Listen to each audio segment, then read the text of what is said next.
चातुर्मास 2006 में हम लोग अमरकंटक सर्वोदय तीर्थ पर कर रहे थे। गुरुदेव अपने विशाल संघ के साथ करीब 48 साधु थे और सब जवान साधु थे। दुनिया देखने के लिए आ रही थी।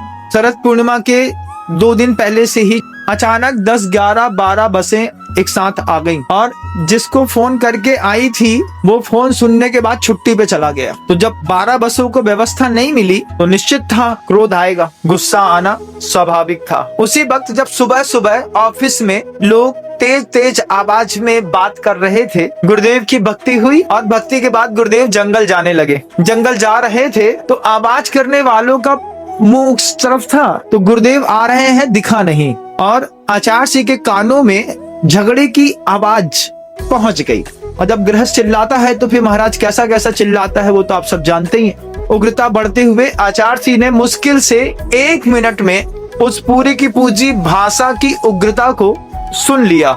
ऐसा मुस्कुराते हुए अपने चिर परिचित अंदाज पे, एक हाथ में कमंडल, एक हाथ में पीछी, थोड़ा सा हाथ में ऊपर नीचे करते हुए, देखते हुए ऐसे चले गए। जंगल से होकर के जब लौटे तब तक मामला शांत हो चुका था। सबकी जैसी व्यवस्था होनी थी व्यवस्था करा दी गई थी, बता दिया गया था। लौट करके गुरुवर मंच पर आकर के बैठे और गुरुवर ने उस झगड़े को सुन करके उद्बोधन दिया। उस उद्बोधन का टाइटल छपा था शब्द का कारतूस। जितनी बसें भर करके आई थी वो सारे बस के लोग गुरुदेव का प्रवचन सुन रहे थे। फिर गुरुवर मुस्कुरा करके बोलते हैं, बाहर से लोग आए हैं, आस्था पे आए हैं कि व्यवस्था पे आए हैं? गुरुदेव आस्था पे आए हैं। आस्था पे आए हैं तो यहाँ व्यवस्था नहीं मिलेगी। यहाँ पर प्रगति है, जहाँ पर हम जंगल जाते हैं वहीं पर आप भी चले जाइए, बहुत स्थान है। आचार्य जी ने मुस्कुरा करके तो बोल दिया। फिर आचार्य जी लेकिन गहरी बात कह गए कि संघ में, जब बड़े संघों में आप जाते हैं तो आप वहां पर जाने के पहले अगर पूछते हैं कि एसी कमरा मिलेगा कि नहीं मिलेगा तो नहीं मिलेगा। क्योंकि आचार्य जी के पास जब भी कोई व्यक्ति गया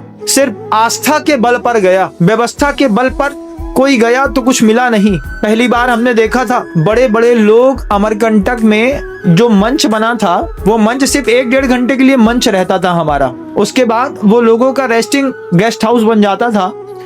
आचार्य जी ने कहा, गृहस्थ जब कभी भी गृहस्थों के अंदर प्रेम कम होता है, जब कभी भी किसी से उम्मीद टूटती है, जब कभी गृहस्थों के बीच में वात्सल्य कम होता है, सबसे पहले भाषा मरती है। भाषा का मरना अलग वस्तु है, लेकिन मैंने देखा लोग भाषा में शब्दों का कारतूस चला रहे थे।